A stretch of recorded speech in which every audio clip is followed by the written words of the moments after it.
Oye nomás, Cristina de los Andes.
Amigos no hay, el mejor amigo es un sol en el bolsillo, ¿sí o no?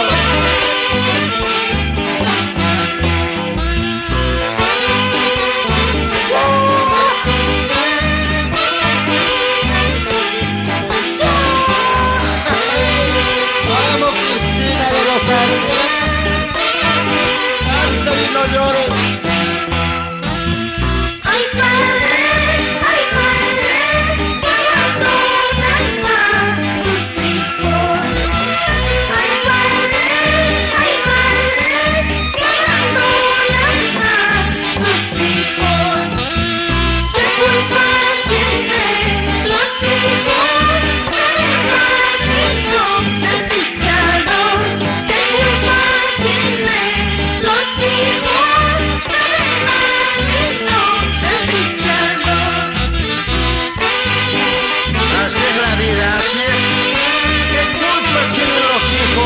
De haber nacido desdichados.